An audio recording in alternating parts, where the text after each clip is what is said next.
ኢትኮንኑ ከመ ኢትትኮነኑ ኢትኮንኑ ከመ ኢትትኮነኑ እንዳይፈረድባችሁ አትፍረዱ ንጹህ ሳትሆኑ አትፍረዱ ሲል ነው።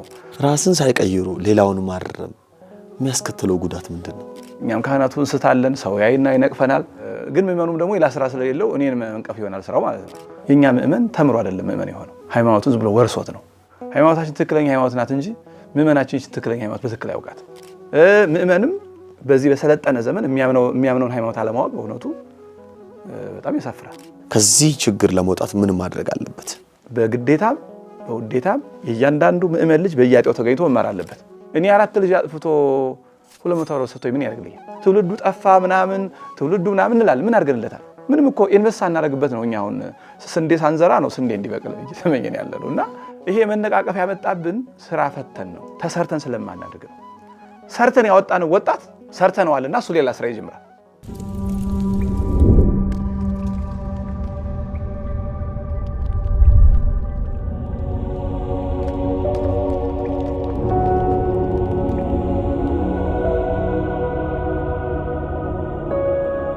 ሰላም ጤና ይስጥልኝ። በመላው ዓለም የምትገኙ ውድ የቀንዲል ሚዲያ ቤተሰቦቻችን እንደምን አላችሁ? ሰላም እግዚአብሔር ከሁላችንም ጋር ይሁን። ይህ ቀንዲል ሚዲያ ነው። መርሃ ግብራችን አዲሱ ተወዳጁ የተሰወሩ እንቁዎች የተሰኘው መርሃ ግብራችን ነው። ዛሬም እንግዲህ በባለፈው ሳምንት እንደነገርኳችሁ ዛሬም ከመምህራችን ከመምህር ኃይለማርያም ዘውዱ ከሳቸው ጋር ቆይታ እናደርጋለን። እጅግ ጠቃሚ ትምህርት እንደምታገኙበት አልጠራጠርም። ዛሬም እንደተለመደው አንዱን የመጽሐፍ ቅዱስ የአዲስ ኪዳን ምሳሌ አንስተን እሳቸው የአዲስ ኪዳን የትርጓሜ መምህር ናቸው። እሳቸው በደንብ አድርገው ልክ በጉባኤ ቤታቸው ትምህርት አሰጣጥ መሰረት ለኛ ያስተምሩናል፣ ይመክሩናል። እስከ መርሃ ግብሩ ፍጻሜ አብራችሁ እንድትቆዩ በድጋሚ ጋብዛለሁ። መምህር እንኳን ደህና መጡልን። እንኳን ደህና ቆያችሁ። እንደምን አሉልን? ሰላም ነው? እግዚአብሔር ይመስገን። እንደሰነበታችሁ እናንተ? እግዚአብሔር ይመስገን በጣም ደህና ነን። ባለፈው ሳምንት እንግዲህ እጅግ ጥሩ የሆነ ውይይት አድርገን እጅግ በጣም ደስ የሚል ብዙ ሰዎችን ያስተማረ ስለ ሰነፉ ባለጸጋ ታሪክ ተምረናልና ብዙ ሰዎችም በጣም ጥሩ እንደነበረ ያነሱበትን ሐሳብ ሰምቻለሁ። እንዴት አገኙት እርሶስ? መልካም ነው።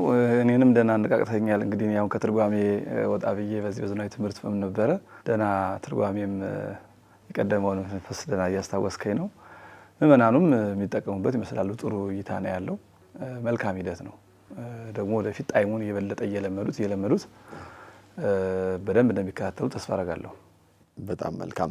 እርሶም ባህር ዳር አካባቢ ሌላ ጉባኤ ቤት ላይ እንደዚሁ እንደሚሳተፉ ሰምቻለሁ። ከዛ በኋላ እንዴት ነው ያለው ነገር? ባህር ዳር ብዙ ጉባኤ ቤቶች አሉ። በአጋጣሚ እኔ ከምኖርበት አካባቢ ከዛው ከቦሩ ሜዳ ከኔ ጉባኤ ቤት የመጡ አንድ ወንድም መጻሕፍተ ሐዲሳትና መጻሕፍተ መነኮሳት ትርጓሜ ማስተማር ጀምረዋልና ያው እንዲሁ ጊዜ ሳገኝ እየሄድኩ ሰማለሁ። እኛ ወንድማችን ደግሞ ወጣ ሲሉ እኔ ያሰማለሁ። ወደ ለአገልግሎት ለምን ሲወጡ እያስተማርኩ ማለት አይቻልም፣ ግን መንገድ ሲወጡ ምን ሲሉ እኔ ተረጉማለሁ። ግን ከመማር ማስተማሩ አላረፉም ማለት ነው? አይ አርፍ ያለው ያ ማለት ከመማር ማስተማሩ ማለት በባህር ዳር ዩኒቨርሲቲም ያው ትምህርቶትን በማስተርስ ሌቭል አሁን ኦሬዲ እየጨረሱ መሰለኝ። እንግዲህ ያው እየተማሩ ነበር የቆዩት። እዚህም ደግሞ ባገኙት አጋጣሚ ሰው እንደውም ልረፍ እንደው ወደ ሌላ ስራ ወይ ንግዱን ወይ ምኑን ላድርግ በሚልበት ሰዓት እርሶ ደግሞ አሁንም ወደ መነኮሳቱም ወደ ትምህርቱም ነው ስሜቶት? ምኞት ነው እሱ ገና በደንብ አልተሳካም። ግን እኔ አሁን ሴትል አድርጌ አንድ ቦታ የተረጋጋ ቦታ ብቀመጥ እኔም ሐሳቤ እንደዛ ነው። እቺን ማውቃትን እያስተማርኩ መቀጠል ብዙ አይጣላም። ከዩኒቨርሲቲ ትንሽ ሰዓት ስላለው ትርጓሜን መተርጎም አይጣላም በጠባዩ። ትርጓሜም ጥቂት ሰዓት ነው። የመምህሩና የተማሪው ኮንታክት አጭር ሰዓት ናት። ተማሪያችን የሚቀልስባት ረጅም ሰዓት የሚፈልገው ያ ነው እንጂ ሁለቱ አይጣላምና የተረጋጋ ቦታ ሲረጋገጥ ያኔ ማስተማር ምኞት ነው ያለኝ። ገና አልጠገብኩም። ምንስ ዘመን አስተምሬ በሶሻሊቲ መልካቸውን ነው አይናቸው እስኪፈዝ ድረስ ያስተማሩ።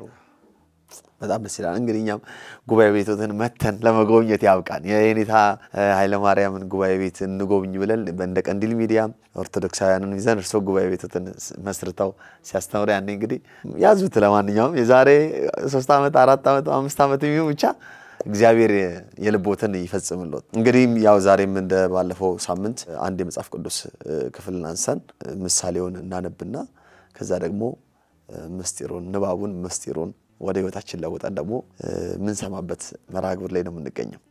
ስለዚህ ወደ ዛሬው መርሃ ግብራችን እንለፍ። የዛሬው መርሃ ግብር በማቴዎስ ወንጌል ምዕራፍ 7 ላይ ያለውን ቃል ነው የሚብራራልን። ከማቴዎስ ወንጌል ምዕራፍ 7 ከቁጥር 1 እስከ 5 ያለውን ምሳሌ ጌታችን በምሳሌ ያስተማረበትን ትምህርት እንማራለን። በቅድሚያ ዘሩን በአማርኛ አነብላችሁና ከዛ ደግሞ እንደ የጉባኤ ቤቱን ትምህርት እንሰማለን ማለት ነው። የማቴዎስ ወንጌል ምዕራፍ 7 ቁጥር 1 እንዳይፈረድባችሁ አትፍረዱ፣ በምትፈርዱበት ፍርድ ይፈረድባችኋልና፣ በምትሰፍሩበትም መስፈሪያ ይሰፈርባችኋልና። በወንድም ዓይን ያለውን ጉድፍ ለምን ታያለህ? በአንተ ዓይን ያለውን ምሰሶን ግን ለምን አታስተውለውም? ወንድምህን በዓይን ያለውን ጉድፍ ላውጣል ተወኝ እንዴት ትለዋለህ? እነሆም በአንተ ዓይን ምሰሶ አለ። አንተ ግብዝ፣ አስቀድመ በአንተ ያለውን ምሰሶ አውጣ፣ ከዚያ በኋላ በወንድም ዓይን ያለውን ጉድፍ ለማውጣት አጥርተህ ታያለህ ይላል። ስለ ቃሉ የአምላካችን እግዚአብሔር ስም የተመሰገነ ይሁን። እንግዲህ ወደ ግዕዙ ስናልፍ ኢትኮንኑ ከመ ኢትትኮነኑ፣ ኢትኮንኑ ከመ ኢትትኮነኑ፣ እንዳይፈረድባችሁ አትፍረዱ፣ ንጹሕ ሳትሆኑ አትፍረዱ ሲል ነው። ይህስ ሰማይኒ ኢኮነ ንጹሐ በቅድሜሁ ብሎ ሳትሾሙ አትፍረዱ። እስመ በኩነኔ ዘኮነንክሙ ትትኮነኑ አንትሙ፣ እስመ በኩነኔ ዘኮነንክሙ ትትኮነኑ አንትሙ፣ ሳትሾሙ በምትፈርዱት ፍርድ ይፈረድባችኋልና። ተሹሞ መፍረድ እንደሚገባ ሙሴ በሰለጳድ፣ ኢያሱ በአካን፣ ቅዱስ ጴጥሮስ በሐናንያ፣ ቅዱስ ጳውሎስ በበርያሱስ መፍረዳቸው ያስረዳናል። ወበመስፈርት ዘሰፈርክሙ ይሰፍሩ ለክሙ፣ ሳትሾሙ በፈረዳችሁት ፍርድ ይፈረድባችኋልና፣ በሰፈሩበት ላዳን በመዘኑበት ሚዛን እንዲሉ። ለምንት ትሬኢ ሐሰረ ዘውስተ ዓይነ ቢጽከ ወሰርዌ ዘውስተ ዓይንከ ኢትኔጽር፣ በአንተ ዓይን ያለውን ሰረገላ ሳትመለከት በወንድምህ ያለውን ጉድፍ ለምን ታያለህ? ለምን ትመለከታለህ? ኢታቤይንኑ አታስተውልምን? ወእፎ ትብሎ ለእሁከ እድገኒ አውፅእ አሰረ እሙስተ ዓይንከ፣ ወንድምህንስ ተወኝ ከዓይንህ ያለውን ጉድፍ ላውጣልህ እንደምን ትለዋለህ? ወናሁ ኢትሬኢ ሰርዌ ውስተ ዓይንከ፣ ወናሁ ሰርዌ ውስተ ዓይንከ የሚል አብነት አለ። እነሆ በአንተ ዓይን ሰረገላ አለ። ኦ መደልው ቅድመ አውፅእ ሰርዌ እሙስተ ዓይንከ፣ አንተ ግብዝ አስቀድመህ በአንተ ዓይን ያለውን ሰረገላ አውጣ። ወእምዝ ትሬኢ ለአውፅዋ ሰር ዘውስተ ዓይነ እሁከ፣ ከዚህ በኋላ በወንድምህ ዓይን ያለውን ጉድፍ ለማውጣት አጥርተህ ታያለህ። የወንድሙን ኃጢአት በጉድፍ የእሱን በሰረገላ መስሎ ተናገረ። የወንድሙን የሚያውቀው በከፊል ነው፣ የእሱን ግን በምልአት ያውቀዋል እና በሰረገላ መሰለው። አንድም በወንድሙ ላይ ልፍረድ ማለቱ ቅሎ ያስፈርድበታልና የራሱን በሰረገላ መሰለው። አንድም ለምንት ትሬኢ ሐሰረ ዘውስተ ዓይነ ቢጽከ ወሰርዌ ዘውስተ ዓይንከ ኢትኔጽር፣ በወንድም ልፍረድብህ እንደምን ትለዋለህ? ኢታቤይንኑ አታስተውልምን? ወእፎ ትብሎ ለእሁከ እድገኒ አውፅእ ሐሰረ እሙስተ ዓይንከ፣ ወንድምህን ተወይ ልፍረድብህ እንደምን ትለዋለህ? ወናሁ ኢትሬኢ ሰርዌ ውስተ ዓይንከ፣ ወናሁ ሰርዌ ውስተ ዓይንከ፣ እነሆ አንተ የሚፈረድብህ ሁነህ ሳለህ ወንድምህን ልፍረድብህ እንደምን ትለዋለህ? ኦ መደልው ቅድመ አውፅእ ሰርዌ እሙስተ ዓይንከ፣ አንተ ግብዝ አስቀድመህ አንተ እንዳይፈረድብህ ሁን፣ የማይፈረድብህ ሁን። ወእምዝ ትሬኢ ለአውፅዋ ሰር ዘውስተ ዓይነ እሁከ፣ ከዚህ በኋላ አንተ የማይፈረድብህ ከሆንክ ወንድምህን ልፍረድብህ ትለዋለህ፣ እንድትፈርድበት ትሆናለህ፣ ትፈርድበታለህ። አንድም ኢትኮንኑ ከመ ኢትትኮነኑ፣ ኢትኮንኑ ከመ ኢትትኮነኑ፣ ከመ ኢትትኮነኑ። እንግዲህ በዘይቤው ሕግ ኢትትኮነኑ ይላል። በጉባኤታችን ልማድ ደግሞ ኢትኮንኑ ከመ ኢትትኮነኑ እንለዋለን። ከመ ኢትትኮነኑ ከጉባኤ ሳትውሉ ምስጢር ሳታደላድሉ ሳትማሩ እናስተምራለን አትበሉ። እስመ በኩነኔ ዘኮነንክሙ ትትኮነኑ አንትሙ፣ ሳትማሩ እናስተምር ማለታችሁ ይፈረድባችኋልና። ወበመስፈርት ዘሰፈርክሙ ይሰፍሩ ለክሙ፣ ወመስፈርት ዘሰፈርክሙ ይሰፍሩ ለክሙ፣ ሳትማሩ እናስተምር ማለታችሁ ይፈረድባችኋል። ለምንት ትሬኢ ሐሰረ ዘውስተ ዓይነ ቢጽከ ወሰርዌ ዘውስተ ዓይንከ ኢትኔጽር፣ አንተ ሳትማር ያንተን አለመማር ትተህ ወንድምህን ላስተምር እንደምን ትለዋለህ? ወእፎ ተብሎ ለእሁከ ህድገኒ አውፅ አሰረ እሙስተ አይንከ ወንድምህን ተወኝ ና አላስተምርህ እንደምን ትለዋለህ? ወናሁ ኢትሬኢ ሰርዌ ውስተ አይንከ ወናሁ ሰርዌ ውስተ አይንከ ይላል። እነሆ አንተ አልተማርክም። ኦ መደልው ቅድመ አውፅ ሰርዌ እሙስተ አይንከ አንተ ግብዝ አስቀድመህ አንተ ተማር፣ አንተ የተማርክ ሁን። ወእምዝ ትሬኢ ላውፅኦ አሰር ዘውስተ አይነ እሁከ ከዚህ በኋላ አንተ ከተማርክ ወንድምህን እንድታስተምረው ትሆናለህ፣ ታስተምረዋለህ። አንድም ኢትኮንኑ ከመ ኢትትኮነኑ ኢትኮንኑ ከመ እናንተ ጾር ሳይጠፋላችሁ ጦር የሚጠፋበትን ግብር እናስተምራለን አትበሉ። እስመ በኩነኔ ዘኮነንክሙ ትትኮነኑ አንትሙ እናንተ ጦር ሳይጠፋላችሁ ጦር የሚጠፋበትን ግብር እናስተምር ማለታችሁ ይፈረድባችኋልና። ወበመስፈርት ዘሰፈርክሙ ይሰፍሩ ለክሙ በሰፈሩበት ላዳን በመዘኑበት ሚዛን እንዲሉ። ለምንት ትሬኢ አሰረ ዘውስተ አይነ ቢጽከ ሰርዌ ዘውስተ አይነከ ኢትኔጽር አንተ ጾር ሳይጠፋልህ ወንድምህን ጾር የሚጠፋበትን ግብር ላስተምርህ እንደምን ትለዋለህ? ኢታቤይንኑ ታስተውልምን? ወእፎ ተብሎ ለእሁከ ህድገኒ አውፅ አሰረ እሙስተ አይንከ ወንድምህን ወንድሜ ና ጾር የሚጠፋበትን ግብር ላስተምርህ እንደምን ትለዋለህ? ወናሁ ኢትሬኢ ሰርዌ ውስተ አይንከ ወናሁ ሰርዌ ውስተ አይንከ ይላል። እነሆ አንተ ጾር አልጠፋልህም። ኦ መደልው ቅድመ አውፅ ሰርዌ እሙስተ አይንከ አንተ ግብዝ አስቀድመህ አንተ ጾር እንዲጠፋልህ ሁን፣ ጾር የሚጠፋበትን ግብር ያዝ። ወእምዝ ትሬኢ ላውፅኦ አሰር ዘውስተ አይነ እሁከ ከዚህ በኋላ ጾር የሚጠፋበትን ግብር ታስተምረዋለህ፣ እንድታስተምረው ትሆናለህ። መልካም። ይሄኛው እንግዲህ ጌታችን እነዚህ 3 ምዕራፎች በአንድ ላይ ነው፣ በአንድ ቀን ያስተማራቸው። መጽሐፍ ቅዱስ ምሁራን ዘንድ የተራራው ስብከት ተብለው ይጠቀሳሉ። ምክንያቱም ምዕራፍ 5ን ሲጀምር ወሬዎ ብዙኃን አሕዛብ ዐርገ ውስተ ደብር ነው የሚጀምረው። ብዙ ሕዝብ ወደ እሱ ሊማር ሲመጣ ባየ ጊዜ ከፍ ወዳለ ኮረብታ ወጣ ይላል፣ ለማስተማር እንዲመቸው። ሰማዕያን ዝቅ ካለ ቦታ፣ መምህር ከፍ ካለ ቦታ ሲሆን ትምህርቱ በሚገባ ስለሚረዳ እንግዲህ ከማቴዎስ ምዕራፍ 5 ቁጥር 1 ጀምሮ ምዕራፍ 6 ሙሉን፣ ምዕራፍ 7 ሙሉን የአንድ ቀን ትምህርት ነው እና የሚገባቸውን ነው የሰጣቸው። የሆነ ነገር እናገኛለን ብለው የመጡትን ብፁዓን ነዳያን በመንፈስ ብሎ ድሃ ሁኑ፣ ዛሬ የሚያዝኑ የሚራቡ ምናምን ብሎ ከዛ በኋላ እንዳይናናቁ 6ቱን ቃላተ ወንጌል፣ ከዛ በኋላ ጸሎትን፣ ጾምን፣ ምጽዋትን እነዚህን እየነገረ ከመጣ በኋላ እንግዲህ ወደ ትምህርቱ የሚመጡት ከአሕዛብ የሚመጡ አሉ፣ ከአይሁድ የሚመጡ አሉ። ከአሕዛብ የሚመጡትን ከአይሁድ የሚመጡት ይንቋቸዋል። ወይ እነዚህ ደግሞ የማይገዘሩ ሁሉን በአፌ እንደዚህ እያሉ ይንቋቸዋል። አንዱ በአንዱ በሀብት መቀናናትም አለ፣ መነቃቀፉም አለ እና ወደ መጨረሻው ይሄኛውን የመጨረሻውን 3ኛውን ምዕራፍ እንዳይነቃቀፉ ነው ያስተማረው። እኛ መጀመሪያው ፈራጅ አይደለን፣ ፈራጅ እግዚአብሔር ነው። ለዛውም ደግሞ አሁን በጉድፍና በሰረገላ ወይም በምሰሶ መስሎ ነው የተናገረው። አማርኛው መጽሐፍ ቅዱስ ምሰሶ ይለዋል፣ አንድምታው ደግሞ ሰረገላ ይለዋል። ዞሮ ትልቅ ኃጢአትና ትንሽ ኃጢአት ለማለት ነው ዋና የተፈለገውና ሰው ትልቅ ኃጢአት እያለበት አሻግሮ የሚያየው የሰው ትንሽ ኃጢአት ነው። ስለዚህ እናንተ ትልቅ ኃጢአት አለባችሁ፣ ራሳችሁን እዩ ነው ዋናው የዚህ መልእክት። ራሳችሁን እዩ፣ ራሳችሁን ብታዩ በእናንተ ትልቅ በደል ትልቅ ጥፋት ታገኛላችሁ፣ የሌላውን ትንሽ ጥፋት አትዩ ብሎ ፈራጅ እሱ ስለሆነ አንደኛ የእግዚአብሔርን ስልጣን መያዝ ነው። ነገራችን ላይ በሰው መፍረድ የተሾመ ካህን በንስሐ ይፈርዳል። ከዛ ውጭ ግን ዝም ብሎ ብድግ ብለን እገሌ በደለኛ እገሌ ኃጢአተኛ እገሌ ምን ከሆነ የእግዚአብሔርን ወንበር መጋፋት ነው፣ ስልጣን መጋፋት ነው። ሰው በራሱ ሲፈርድ ነው የሚያምርበት። እኛ በራሳችን ከፈረድን አይፈረድብንም። በሰው ከፈረድን ግን በሁለት ነገር ይፈረድብናል። አንደኛ የእኛን ትተን የሰው ማየታችን፣ ሁለተኛ የእግዚአብሔርን ቦታ መጋፋታችን፣ እኛም ብሎ ዳኝነት ተቀማጮች።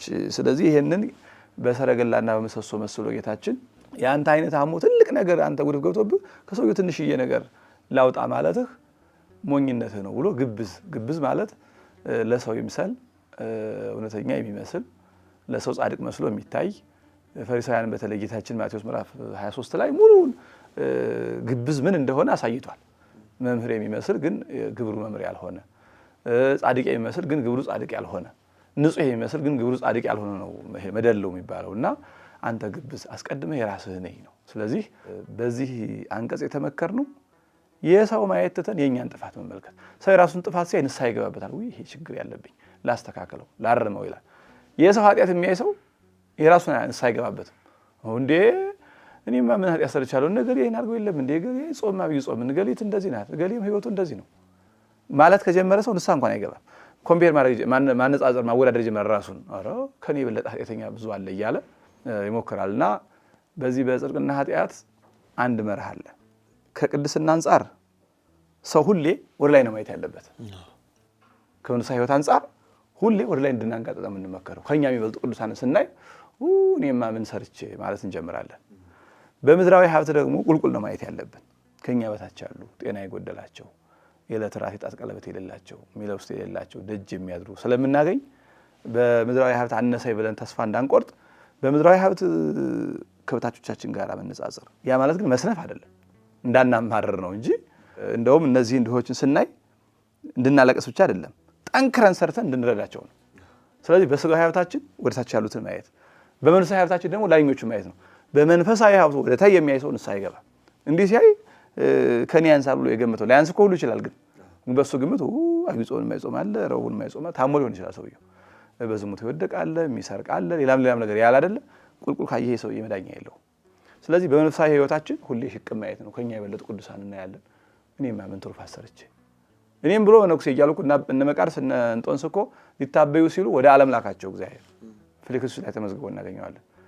ወደ ዓለም ሄደው በቤተ መንግስት በትዳር ሆነው ከነሱ የበለጠ ስራ እየሰሩ አገኟቸውና ሲመለሱ ጺማቸውን እየነጩ እኔም ብሎ መናኝ፣ እኔም ብሎ መነኩሴ በቤተ መንግስት በትዳር እነዚህ እየኖሩ እኛ ምን ሰርተናል ብለው ተጸጽተዋልና በመንፈሳዊ ህይወት ሁሌ በላያችን ማየት፣ በስጋዊ ሀብት ደግሞ የቤታችን ማየት በጣም ጥቅም አለው።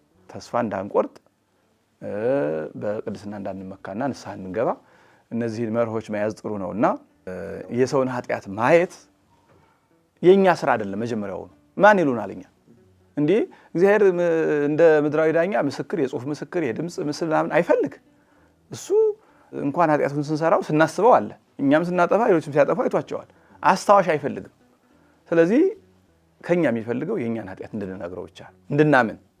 ያም እኮ ጠፍቶት አይደለም፣ እንድናምን ማመናችን። ጌታዬ እኔ በድያለሁ፣ እኔ በደለኛ ነኝ፣ እኔ እረክሻለሁ፣ አንጻኝ፣ ሕጽበኒ ወአንጻኒ እምኃጢአቴ እስመ ለለ ያእምር ጌጋዬ እንድንለው ይፈልጋል።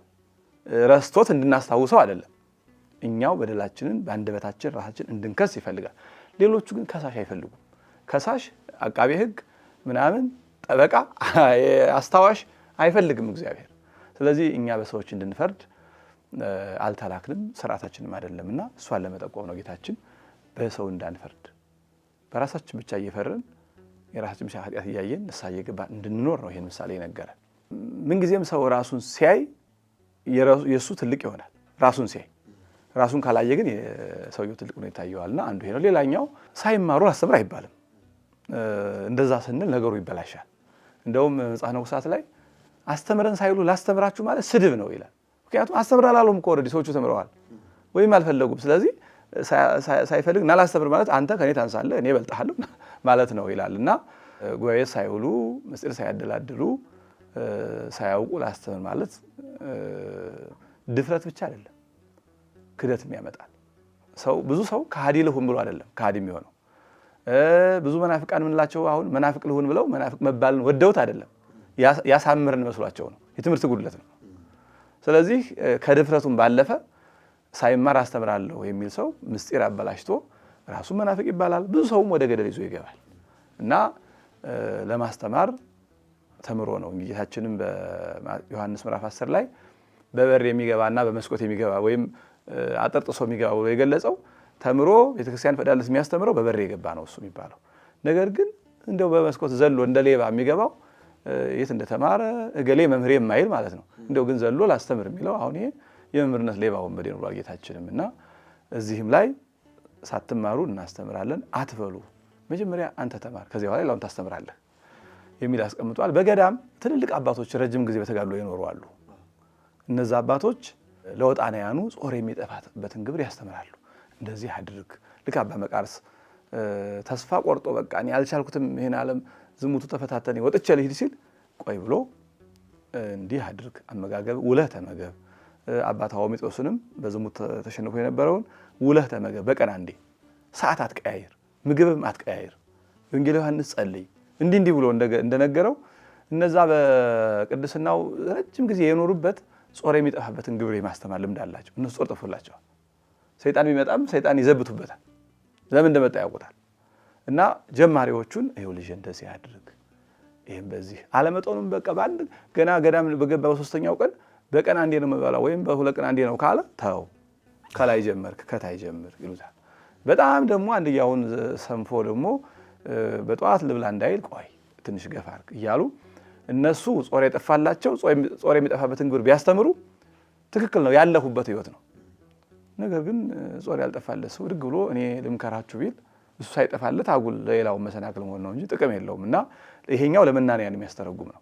እናንተ ጾር ሳይጠፋላችሁ ጾር የሚጠፋበትን ግብር እናስተምራለን አትበሉ የሚለው ለመናንያን የሚሰጥ ነው። በየአቅጣጫው ይወስዳል። በነገራችን ላይ የፍርድ ጉዳይ እነዚህ እንደ ምሳሌ ከፍርድ ጋር በተገናኘ ከትምህርት ጋር በተገናኘ ከጾር ጋር በተገናኘ ዋና ዋና ምሳሌዎች ተሰጡ እንጂ ማንም ሰው በማንም የመፍረድ ስልጣን እንደሌለው ማሳያ ነው የዚህ አንቀጽ ዓላማ።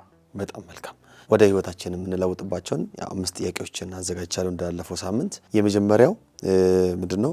ብዙ ጊዜ እኛ የራሳችንን ድክመት ለመሸፈንም ስንል ነው የሰውን እንደው ችግር ለማጎላ የምናጎላውና ከዚህ ችግር ለመውጣት ምን ማድረግ አለበት? እንግዲህ ለነገሮች ሁሉ አንዱ መፍትሄ ትምህርት ነው። ሰው ሲያውቅ ነው ለካ ስህተት ነው የሚለው እና አንዳንዱ እኮ ያለማው እየመሰለው ነው የሰውን ኃጢአት እያበዛ እሱን ደግ እንደሆነ እየቆጠረ ነገሌ እንዲህ ናቸው ወደ ማለት የሚደርሰው ካለመማር ነው። እና የመጀመሪያው ጉዳይ መማር አንድ መፍትሄ ነው፣ ተረጋግቶ ትምህርት መስማት። ሌላኛው የቅዱሳንን ህይወት ማንበብ ጥሩ ነው። የቅዱሳንን ህይወት ሲያነብ በሌላ የመፍረድ ምኞት የላቸው። ትናንት ነው አንድ ጽሑፍ እያየሁ ማታ ላይ ማህበራዊ ሚዲያ ላይ ነው እና ከአንድ ገዳም ትልቅ በጣም ጥሩ ሲያገልግል የኖረ መነኩሴ ከገዳሙ ፍራፍሬ ሳይፈቀድልህ ነውር ነው። በገዳም አንዲት ፍሬ ቆርጦ መብላት አይፈቀድም እና ሳይፈቀድልህ በላህ ተብሎ ተባረረ። አንድ ጥሩ መናኝ የነበረ ሰው እና አንድ ወጣኒ አንድ አዲስ መናኝ አየና ተከትሎ ወዳለዋል። እንዲህ እሱ ሰርቆ ነው ተክል ሰርቆ ነው ያስወጣ ነው። አንተ ምንድን ነው ያሉት? እንዲህ እሱን አውቀዋለሁ በብዙ ትሩፋት የኖረ ሰው ነው። አንዲት ፍሬ ሰረቀ ብላችሁ ካባረራችሁት እኔ ስንት እናንተ ማታውቁ ስንት በደል አለ። ስለዚህ እኔ ምን ያስቀምጠኛል? እኔ በደል ከሱ ስለሚበልጥ በቃ ዝም ብዬ እኔ መውጣት ነው ያለብኝ አለና ከዛ መናንያኑ አይ ይሄ ልጅ አስተማረን ማለት ነው፣ ሁላችንም እኮ ከዚህ የሚበልጥ በደል አለ ብለው ያኛውንም ወደ ገዳሙ መለሱት። እና የቅዱሳን ህይወት ማየት ጥሩ ነው በጣም። ሁሌ እንደዚህ ናቸው፣ በሰው አይፈርዱም። አባ ሙሴ ጸሊምም አንድ መናኝ አጠፋ ተብሎ ሊፈረድበት ተሰብሰቡ ተብሎ በራሙስ ሲሰበሰቡ በ2 ከረጢት አሸዋ ሞልቶ አንደኛው የተቀደደ ነው የሚፈስ ከወደ ኋላው እና እየፈሰሰ አልቋል። አንደኛው ወደ ሞላ ከረጢት ይዞ ወደ እነሱ ሄደ። እንዲህ አባታችን ምንድነው ይሄን ያደረከው አሉት። ይሄ ከኋላ ያለው ባዶ ከረጢት የኔ ነው፣ የኔ በደል ነው፣ የኔን አላየውም የኔን። ይሄ ግን በፊት ያለው የሌሎቹን ኃጢአት በሌሎቹም ፈርድበት ነው አላቸው። ያ በሙሴ በቃ ወንድማችን ይፈርዱ አልነበር የተሰበሰቡት በአንድ ሰው አላበጀንም፣ ሁላችንም በየአታችን ገብተን በየራሳችን እንፍረድ ብለው ወደ የአታቸው ገቡና ሌላኛው መፍትሄ ዜና አበው ማንበብ ጥሩ ነው ማለት ገድለ ቅዱሳንን ማንበብ። ገድለ ቅዱሳንን ባነበብን ቁጥር እንዴት በሰው እንደማይፈርዱ እንዴት ለወንድሞቻቸው እንዴት እንደሚጠነቀቁ ሰው እንዳይሰበር እንዴት እንደሚጠነቀቁ እናያቸዋለን። ሁሌ ራስን ማየት ወደሚል አረጋዊ መንፈሳዊ ምን ይላል? ሽፍታ ሰው እየገደለ ብታይ ይሄ ሰው ከኔ ይበልጣል በል ይላል። ምክንያቱም ያ ሽፍታው በቀኝ ተሰቅሎ በ3 ሰዓት አገልግሎት አይደለም መንግስት ቤት የገባው። ምን አውቃለሁ እንደ ፈያታዊ ዘይማን 3 ሰዓት አገልግሎ ከኔ ቀድሞ ገነት ይገባ እንደሆነ በምን አውቃለሁ በል ይላል።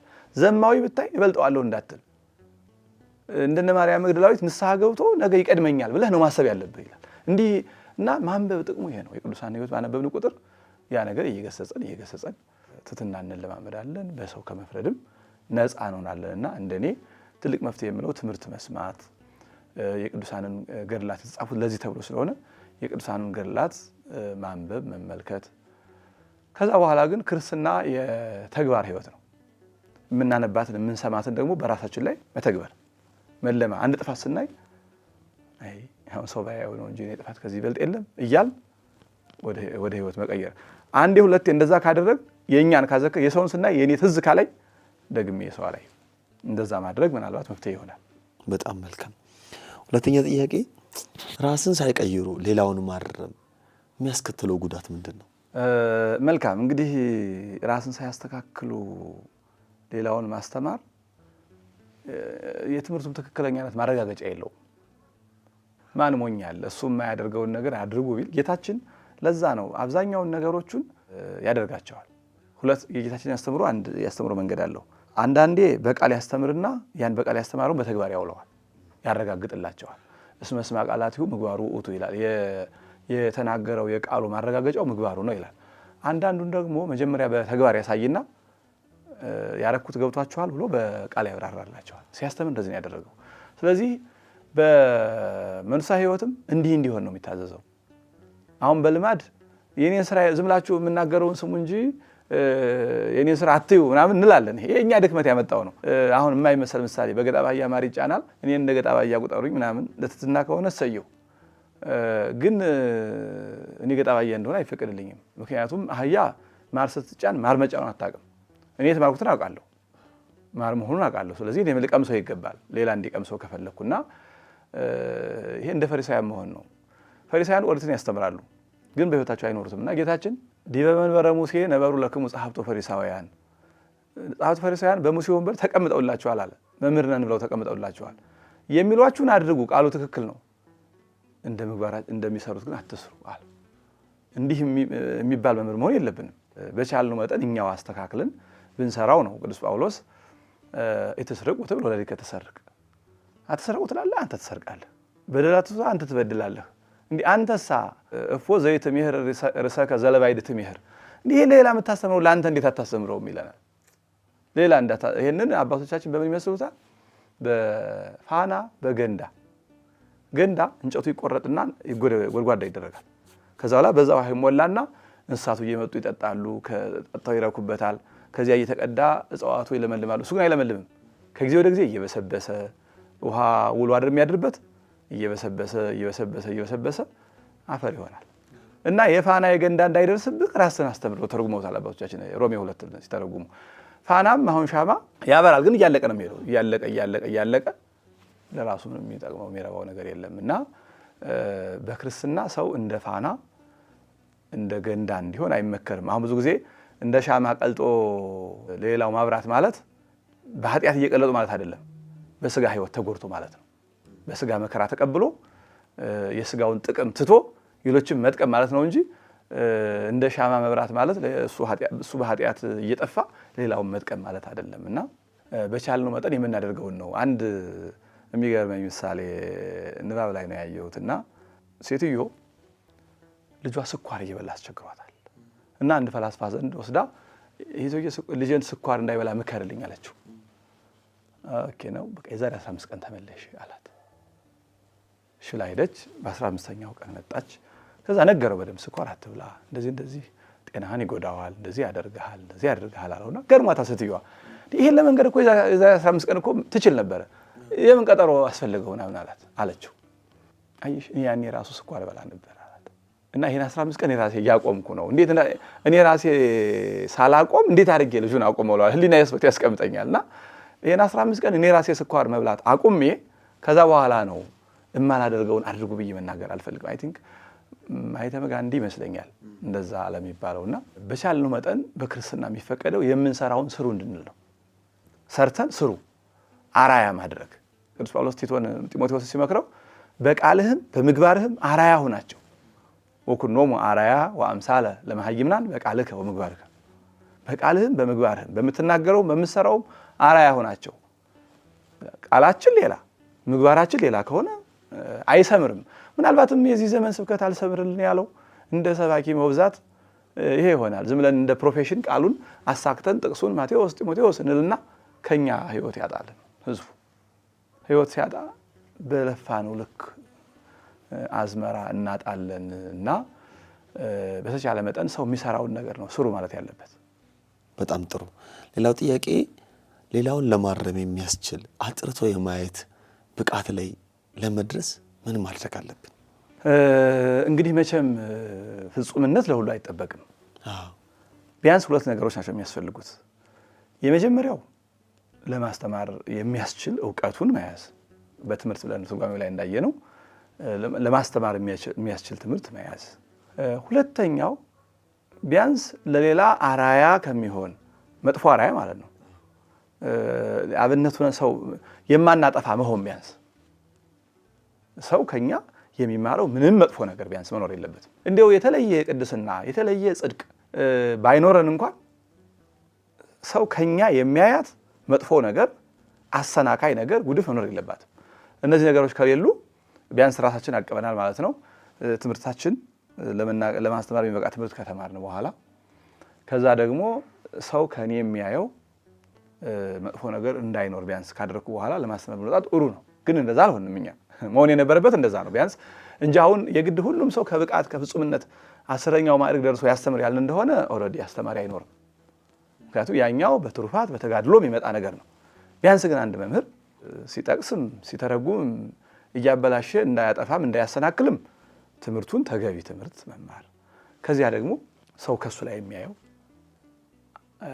መጥፎ ግብር ቢያንስ እንዳይኖርበት ማድረግ፣ ከዚያ በኋላ በቅድስና መበርታት ግን አብሮ ማደግ ነው። ከምናስተምራቸው ምዕመናን ጋር አብረን ነው የምናድገው እንጂ ሁል ጊዜ ከላይ ሆነን እንደ ጌታችን ቁልቁል አናያቸው። ምክንያቱም ከኛ ቀድሞ የሚሄዱ ምዕመናን ስላሉ እና በተቻለ መጠን ግን እንደዛ መሆን ነው ያለብን። ለሌሎች አርአያ ሆነን የምናጠፋው ነገር እንዳይኖር ማለት ነው። መቼስ ወደ ራሳችን ወደ አለንበት ህይወት ስንመጣ በተለይ ዲጂታል ዓለም ውስጥ ያለን አሁን በዲጂታል ዓለም ደግሞ ሁሉም ፈራጅ እየሆነ ነው። እንደሚያውቁት ተነስቶ ዲያቆኑ ካህኑን፣ ካህኑ ዲያቆኑን፣ ጳጳሱን ዲያቆኑ ጳጳሱን፣ ምዕመኑ አባታቸውን ሁሉም በየፊናው በሚሰራበት ዘርፍ ላይ ሁሉ ተወቃቃሽ፣ ተካሳሽ፣ ፈራጆች ሆነናል እና ለዚህ ትውልድ ይሄ ታሪክ ይሄ ምሳሌ ምን ያስተምረናል? በተለይ በዲጂታሉ ዓለም ለምንኖር በጣም ጥሩ ነው። እንደውም እኔ ቤት አምጥቼ ይሄን ነገር ልናገረው እችላለሁ ስል ደህና መጣህልኝ ጊዜ ይስጥህ። ለምን መሰለህ? ስራ ስለፈታን እኮ ነው። ስራ ብንጀምር ኑሮ ስራ ስላለን ሌላ ሰው አናይም። ስራ ብንጀምር ኑሮ የሚያማም የሚታማም አይኖርም። ስራ ስላልጀመር እኛም ካህናቱ እንስታለን፣ ሰው ያይና ይነቅፈናል። ወዱም እንኳን አይደለም የሚመኑ እኮ ስናጠፋም ጭምር እያየን ነው። ግን ምዕመኑም ደግሞ ሌላ ስራ ስለሌለው እኔን መንቀፍ ይሆናል ስራው ማለት ነው። እና ይሄ ስራ አለመጀመራችን ነው ለዚህ ያበቃን። ሁለት ስራ አለባት ቤተክርስቲያን አሁን ለነገ ሳትል መስራት ያለባት። እኔ አሁን ባገኘሁት አጋጣሚ ሳልናገረው የማልወደው ነገር ይሄንን ነው። ዋናው ችግራችን እኛ ትምህርት ነው። የኛ ምዕመን ተምሮ አይደለም ምዕመን የሆነው፣ ሃይማኖቱን ዝም ብሎ ወርሶት ነው። ሃይማኖታችን ትክክለኛ ሃይማኖት ናት እንጂ ምዕመናችን ትክክለኛ ሃይማኖት በትክክል አያውቃትም። አለማወቅ ብቻ አይደለም፣ ወደፊትም የሚያውቁበትን ነገር በደንብ እየሰራን አይደለም። አሁን ቤተክርስቲያን ትልቅ ስራ አለባት በሁለት መስመር። አንደኛው ሁሉም ምዕመን ትምህርት ሃይማኖት ተምሮ የሚያልፍበትን መስመር መዘርጋት ለነገ የሚባል አይደለም። በቃ መፍትሄው እዚህ ላይ ነው ያለው። አሁን መንቀፍም ነውር እንደሆነ የሚያውቀው እኮ እንኳን ሊቀ ጳጳስን ካህኑን ቀርቶ አይደለም ማንንም ጓደኛውን መንቀፍም ነውር እንደሆነ የሚያውቀው ይህን የማቴዎስ ወንጌል ቀጥሎ ተምሮ ሲወጣ ነው። አሁን እኮ ዝም ብሎ ሚዲያ እጁ ላይ ስልክ ስላለው ብቻ እኮ ነው የሚያወራው ሰው መናገር ስለቻለ ብቻ ከአይም ከዛም ከምንም አድርጎ ካንተም ከኔም ቆራርጦ ነው አይደል ሰው። ስለዚህ ይህንን የምንፈታው በመከልከል አይደለም። ማህበራዊ ሚዲያ ስልክ የሌለው ሰው የለም። አሁን ገና ወደፊት የኢትዮጵያ ሕዝብ ገና ነው። ይሄ 100 ምናምን ሚሊዮን የምንለው ግማሹ ራሱ ገና ስማርትፎን የለውም። ገና እየሰፋ ይሄ ነገርም እያደገ ነው የሚሄደው። ይሄን የምንፈታው በህግ በምናምን በክልከል አይደለም ሚዲያ። ምክንያቱም ይህን ሁሉ ሚሊዮን ሕዝብ መቆጣጠር አንችልም። አንደበቱን የምንቆጣጠረው ሃይማኖት ማስተማር። ለምሳሌ አሁን በቤተ ክህነት ስርዓተ ትምህርት ተዘጋጅቷል። አዲስ ስርዓተ ትምህርት በሰንበት ቤት ማደራጃ መምሪያ። ይህ ስርዓተ ትምህርት የተዘጋጀው አንዳንድ ሰው የሚመስለው ለሰንበት ተማሪዎቹ ለነዚህ አሁን ላሉት ለሚዘምሩት እንደሱ አይደለም። ይህን ትምህርት በየአጥቢያው የሚገኝ ሁሉም ለትምህርት የደረሰ ልጅ እንዲማረው ነው የታሰበው። ግን እንደዛ አልሆነም። ያፈጻጸሙም ችግር ሊሆን ይችላል፣ የመዋቅሩም ሂዶ ማሰራት፣ ምዕመኑም ጉዳዩን የመገንዘብ ችግር። ነገር ግን አሁን ይህንን ተግባራዊ ብናደርገው፣ ለምሳሌ አንተ ባለህበት አጥቢያ እንደው ስንት አባወራ ይኖራል ብለህ ታስባለህ? ቦሌ አካባቢ አሁን መኖሪያ እዛች ነው። እንደው ስንት አባወራ ይኖራል በዛች አጥቢያ? የዛች አጥቢያ የታወቀ ተገልጋይ ምዕመን እንግዲህ ከ1000 እና ከ2000 በላይ ይኖራል። 2000 ምዕመን እናርገውና አባወራ ከዛ በስሩ እንደሚያስሩት እነዛ እንደው በአማካይ ወደ ታች አንድ ልጅ ያለ ይኖራል፣ ወደ ላይ 4-5 ልጅ ያለ ይኖራል። 3 ልጅ ቢኖራቸው 2000 አባወራ ስንት ልጅ ይኖራል? በ3 ስናባዘው ወደ 6000 ልጅ ግን ይማራል። አሁን እዛ አይ ስራ አልጀመርም ማለት ነው። ስራ አልጀመርም። እኛ የጀመርነው መንቀፍ ነው፣ መነቃቀፍ ላይ ነው ያለ ነው። ስራ ጀመርን የሚባለው አሁን ይሄን አዲስ የተዘጋጀውን ስርዓተ ትምህርት ይሄ 6000 ልጅ መምህር ተዘጋጅቶለት መጽሐፉ ተዘጋጅቷል። ኦልሬዲ ካሪኩለሙ ተዘጋጅቷል፣ ቦታ ተዘጋጅቶለት መማር ሲጀምር በቃ ስራ ጀመረ የሚባለው ያን ጊዜ ነው። ትምህርት ቤት ምን የተቆረቆረ ምለው በዚህ ሰዓት ነው። እስካሁን እኮ የለም። እስካሁኑ አልፎ አልፎ መምህር ያገኙ ትምህርት ቤቶች እስካሁን እንደው ደረጃ 1 ደረጃ 2 ደረጃ 3 እስከ ደረጃ 4 ድረስ ስልጠና ይሰጣሉ። አሁን ነው የሚመጣው። በአብዛኛው በመላው ሀገሪቱ የለም። አሁን ግን ትልቅ ስራ ይጠብቀናል። ይሄ ትውልዱ ጠፋ ምናምን ትውልዱ ምናምን እንላለን። ምን አድርገንለታል? ምንም እኮ ኢንቨስት ሳናደርግበት ነው። እኛ አሁን ስንዴ ሳንዘራ ነው ስንዴ እንዲበቅል እየተመኘን ያለ ነው። እና ወደፊት ቤተክርስቲያን ያለባት ትልቅ ለነገ የማይባል ዘንድሮ ወይም ነገ የሚጀመር ስራ ይሄ ነው። በቃ በእኔ አጥቢያ 6000 ልጅ ካለ ለትምህርት የደረሰ 6000 ልጅ መማር አለበት። ባይ ኤኒ ሚንስ ብዙ ነገር ብዙ የመምህር የክላስ የትምህርት የጊዜ የምን ጣጣ አለው። ግን ዝሮ ሌላ ማለት ቤተክርስቲያን ስራዋ አድርጋ መስራት አለባት። ቁጥር 1 ስራዋ ይሄ ነው።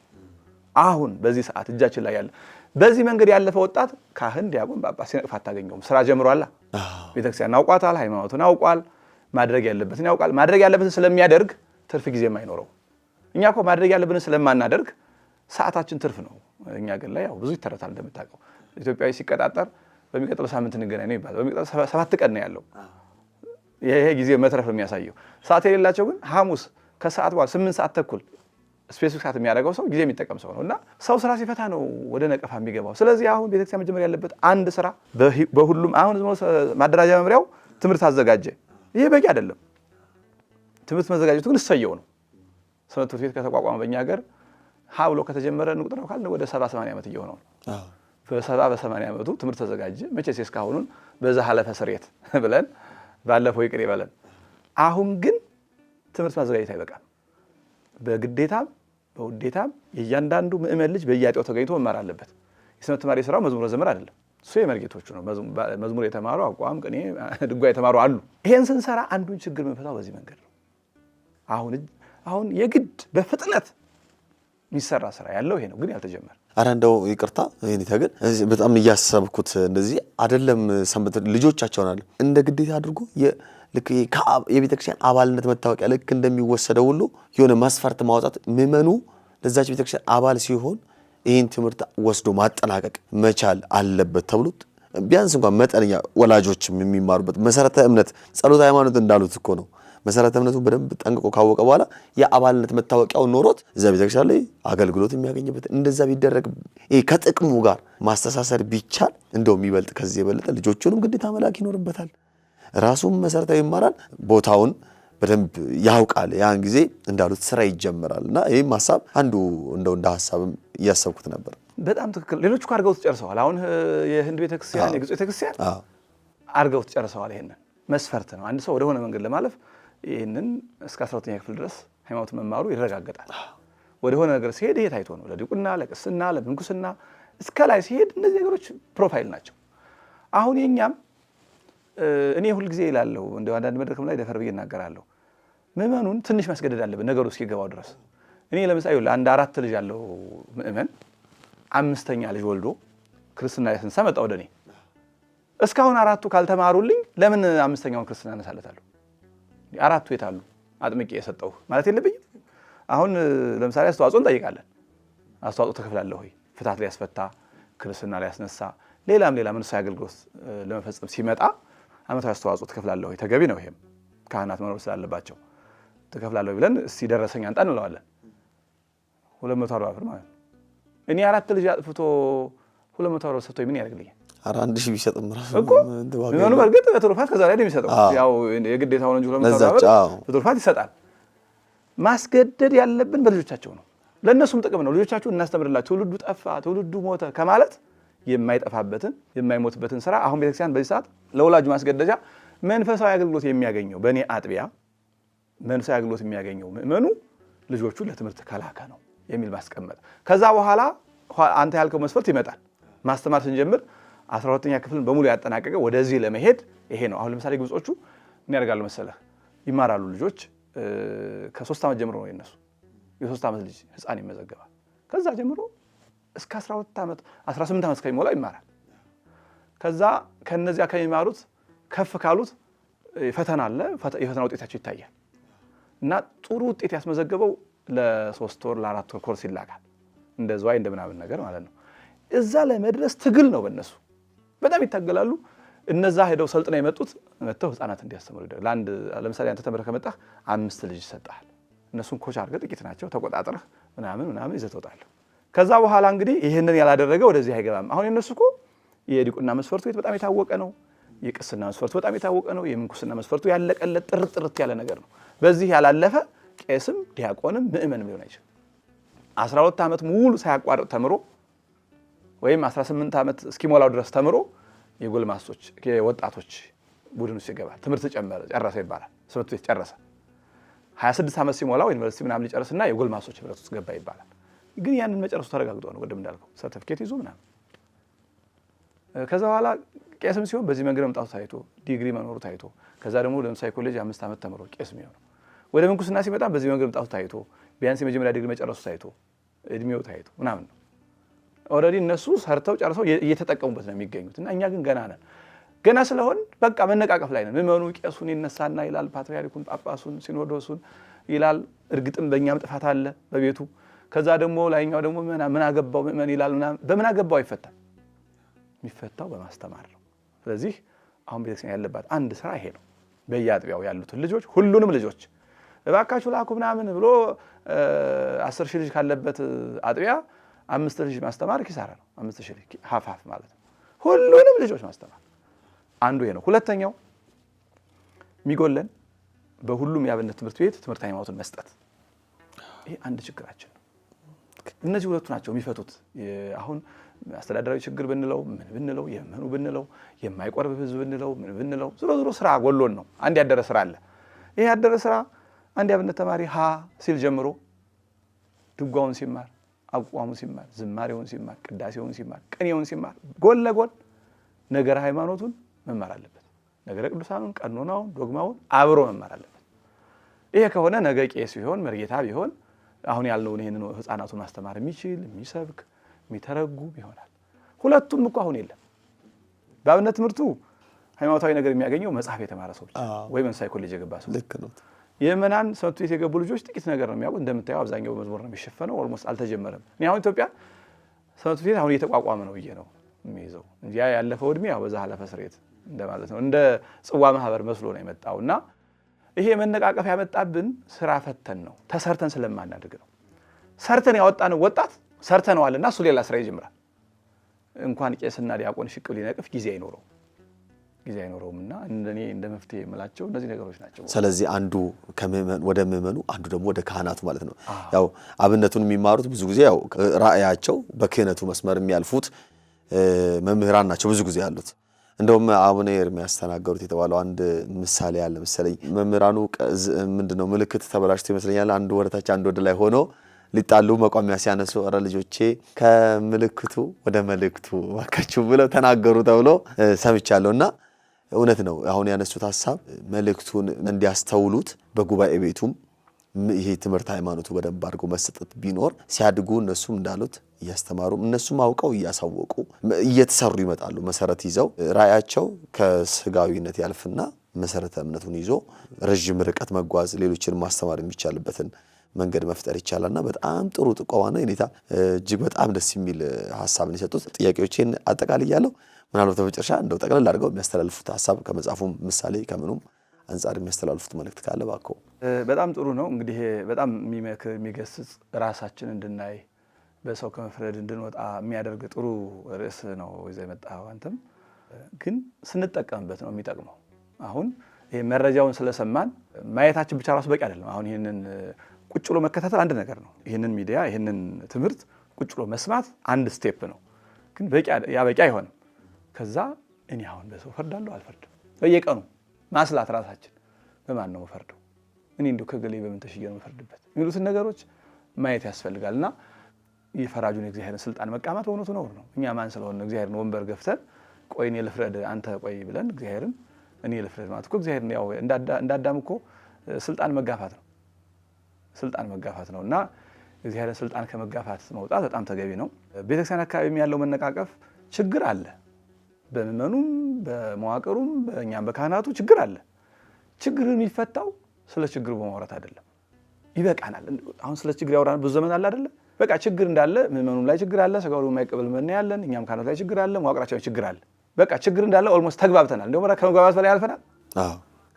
በችግሩ ላይ ከተግባባን እድሜ ልኩን ችግሩን አናወራውም። መፍትሄ መፈለግ ነው። መፍትሄዎች ደግሞ እነዚህ አሁን የሁለት ጥንቋቸው መፍትሄዎች በጣም ለነገ የማይባሉ በቃ ዛሬ የሚጀመሩ አብነት ትምህርት ቤቱን የትምህርት ሃይማኖት ጭምር ቅኔ በጣም መልካም ነገር ነው፣ ግን ከትምህርት ሃይማኖት ጋር ሲሆን ነው። አቋም፣ ድጓ፣ ዝማሬ፣ ቅዳሴ በጣም መልካም ነገር ነው፣ ግን ከትምህርት ሃይማኖት ጋር ሲሆን ነው። ብቻውን ከሆነ በጣም አደገኛ ነው። ሰውየውን ይጎዳዋል፣ የሰው መጠቀሚያ ይሆናል። ምእመንም በዚህ በሰለጠነ ዘመን የሚያምነውን ሃይማኖት አለማወቅ በእውነቱ በጣም ያሳፍራል። ስለ ሃይማኖት አውራ ይባላል። አንዳንድ 10 ደቂቃ መናገር የሚችል ሰው የለም። አሁን በብዛት አንድ 10-20 ዓመት ነው የሚያደክመን። ከዛ በኋላ እያንዳንዱ ወላጅ መምህር ይሆናል። እናትም መምህር ትሆናለች፣ አባትም መምህር ይሆናልና እንዲህ ያለውን መንገድ ተከትለን ከመነቃቀፍ ወጥተን ወደ መደጋገፍ፣ ከመናናቅ ወጥተን ወደ መከባበር እንድንመጣ አምላካችን ጸጋውን ኃይሉን ያድለን እላለሁ። እግዚአብሔር ይስጥልኝ። በጣም አመሰግናለሁ። እግዚአብሔር ያክብርልን። የኔታ በጣም ጥሩ አድርገውን ያስተማሩን፣ በጣም ጥሩ ትምህርትን ያገኘንበት፣ እውቀትን ያገኘንበት፣ የህይወት ስንቅን ያገኘንበት፣ ሁላችንም ወደ ውስጣችን ገብተን ራሳችንን እንድንመረምር፣ ራሳችንን እንድንፈትሽ፣ ከመፍረድ እንድንቆጠብ የሚያደርግ ትምህርት ያስተማሩን እጅግ በጣም እናመሰግናለን። እግዚአብሔር ይስጥልን።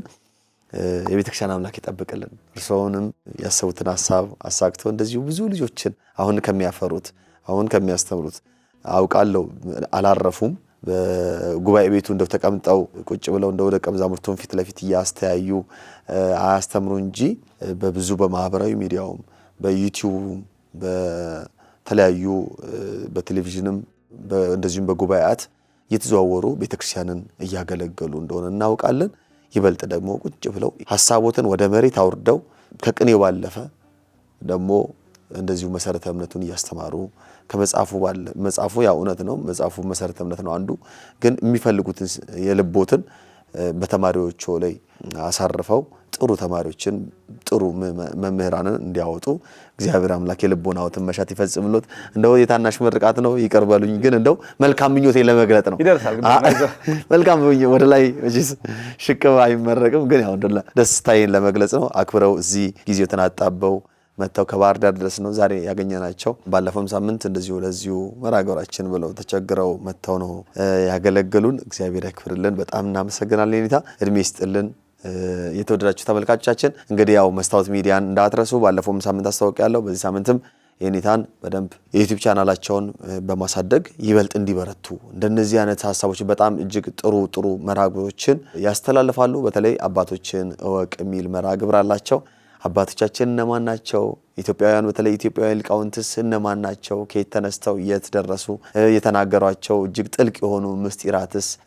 ብዙ ጊዜ የምናስተውለው አንድ ነገር አለ። የሆነ ጥሩ ግኝት ሲገኝ ወይም ደግሞ ጥሩ ምስጢር ሲፈልቅ ይሄማ ጥቁር አይናገረውም የሚል አስተሳሰብ የነበረበት ዘመን እንደነበረ እናስታውሳለን።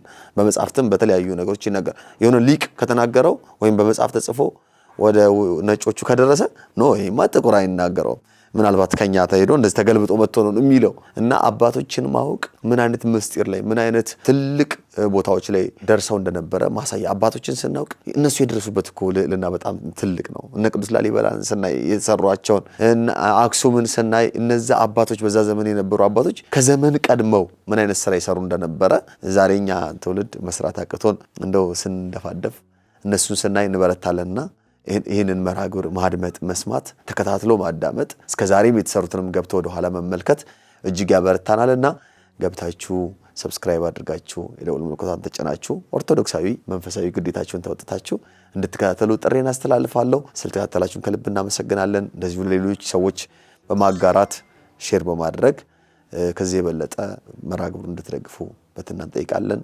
ሳምንት በሌላ እንግዳ እስከምንገናኝ ቸር ቆዩልን።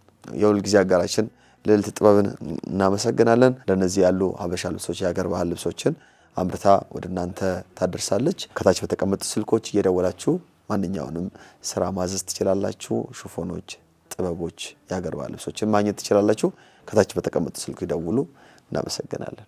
ቸር ቆዩልን። የዕለት ተዕለት የህይወት ርጫችንን ገታ አድርገን ለነፍሳችን የምናርፍበት አይምሯችንን በቃሉ የምናድስበት ልዩ ጊዜ እነሆ። ቀንዲል ሚዲያ ጥልቅ ዕውቀትን የወቅቱን የህይወት ምክርና ማህሌትን በአንድ ላይ ያሰናዳበትን ልብን የሚያረሰርስ የ60 ደቂቃ መርሃ ግብር ይዞላችሁ መጥቷል። በልዩ ዝግጅታችን ጌታችን አምላካችን መድኃኒታችን ኢየሱስ ክርስቶስ በአዲስ ኪዳን በምሳሌ ያስተማራቸው የሕይወት ምሳሌዎች ቃላት በጉባኤ ቤት መምህራን በጥልቀት የሚብራሩበት የተሰወሩ ዕንቁዎች የተሰኘው አምዳችን፣ በተጨማሪም ወጣትነትን በክርስትና መነጽር የምንቃኝበት ስለ ሕይወት ውጣ ውረድና ስለ ብሩህ ተስፋችን በጉብዝናችን ወራት ፈጣሪን ማሰብ በግልጽ የምንመካከርበት የጉብዝና ወራት አምዳችን ሌላው የፕሮግራማችን አካል ነው። ይህ ጥልቅ የቃሉ ትምህርትና የሕይወት ምክር መንፈስን በሚያድሱና ልብን በሚመስጡ መዝሙራት ታጅቦ የተሟላ መንፈሳዊ ማዕድ ሆኖ ይቀርብላችኋል። በተጨማሪም በየጊዜያቱ የተለያዩ መርሃ ግብሮችን እንደየሁኔታው እያካተትን አብረን እንቆያለን። ዘወትር እሁድ ምሽት ከምሽቱ 2 ሰዓት እስከ 3 ሰዓት በኢትዮጵያ ኦርቶዶክስ ተዋሕዶ ቤተክርስቲያን መገናኛ ብዙሃን ቴሌቪዥን ድርጅት በኢኦቲሲ ቲቪ ይከታተሉን። መርሃ ግብሩ በቴሌቪዥን እንደተጠናቀቀ ልክ ምሽት 3 ሰዓት ላይ ሙሉ ዝግጅቱ በቀንዲል ሚዲያ የዩቲዩብ ቻናል ስለሚጫን በዚያም ማግኘት ትችላላችሁ። የዩቲዩብ ቻናላችንን ሰብስክራይብ በማድረግ ቤተሰብ ይሁኑ። የእሁድ የቴሌቪዥን ዝግጅት ላመለጣችሁ ደግሞ ዘወትር ረቡዕ በኢትዮጵያ ኦርቶዶክስ ተዋሕዶ ቤተክርስቲያን ቴሌቪዥን በድጋሚ ይቀርባል። ቀንዲል ሚዲያ የተሰወሩ ዕንቁዎችን ከጉብዝና ወራት ጋር አዋህዶ በዝማሬ አጅቦ ሌሎችንም መርሃ ግብሮች አካቶ እሁድ ምሽት 2 ሰዓት ላይ በኢትዮጵያ ኦርቶዶክስ ተዋሕዶ ቤተክርስቲያን ቴሌቪዥን ይጠብቃችኋል። እንድትከታተሉ ግብዣችን እናቀርባለን። ቀንዲል ሚዲያ የልባሞች መብራት። መንፈሳዊ የሆኑ መርሃ ግብሮችና ልዩ አጋጣሚዎች ለእኛ ልዩ ትርጉም አላቸው። እያንዳንዱን ቅጽበት ውበት፣ ስሜትና ታሪካዊ ፋይዳ በሚገባ ተረድተን በላቀ ጥራት ባለው የፕሮዳክሽን ስራችን ዘላቂ ትውስታ አድርገን እናስቀምጥሎታለን። በጥራት በፍቅርና በመንፈሳዊ ስነ ስርዓት እንሰራለን። ማንኛውንም መንፈሳዊ መርሃ ግብሮችን ከማከናወነው በፊት ቢያማክሩ ጊዜያችንን ሰጥተን በከፍተኛ ጥራትና ውበት እንዲሰሩ እናደርግሎታለን። ቀንዲል ፕሮዳክሽን የመንፈሳዊ ልዩ መርሃ ግብሮች፣ የሰርግ ፕሮዳክሽን ከሽምግልና ጀምረን የቅድመ ሰርግ፣ የመስክና የስቱዲዮ ጊዜ ሰርግ፣ ተክሊሉና የሰርግ ስነ ስርዓቱን እንዲሁም ድህረ ሰርግ የሚከናወኑ ማንኛውንም መርሃ ግብሮች፣ የህፃናትም ሆነ የአዋቂዎች የልደት በዓል፣ የክርስትና በዓልና ሌሎችም ልዩ የህይወት አጋጣሚዎች እያንዳንዱን ዝግጅቶን በሙያዊ ዕውቀት በዘመናዊ መሳሪያዎችና ከሁሉም በላይ በመንፈሳዊ ስነ ስርዓት መሰረት በመስራት የዝግጅቶን እውነተኛ ማንነትና ውበት እናንጸባርቃለን። አንዴ ከተወዳጁ በፍጹም ፍቅር በሁሉም መርሃ ግብሮ እንደወደዱን አብረኑት እንዘልቃለን። ለምን? ሁሌም ጥራትና አዲስ ነገር የኛ መለያ ነውና። ለተጨማሪ መረጃና ለቀጠሮ ስልክ ቁጥር 0981 75 2305 በኢሜል አድሬሳችን ቀንዲል production@gmail.com ብለው ያገኙናል። በተለያዩ የሶሻል ሚዲያ አማራጮች እንዲሁም በቴሌግራምና በዋትስአፕ ያገኙናል። ዛሬውኑ ይደውሉልንና የማይረሳ ትውስታውን በእኛ እጅ ያስቀምጡ። ቀንዲል ፕሮዳክሽን። እናመሰግናለን።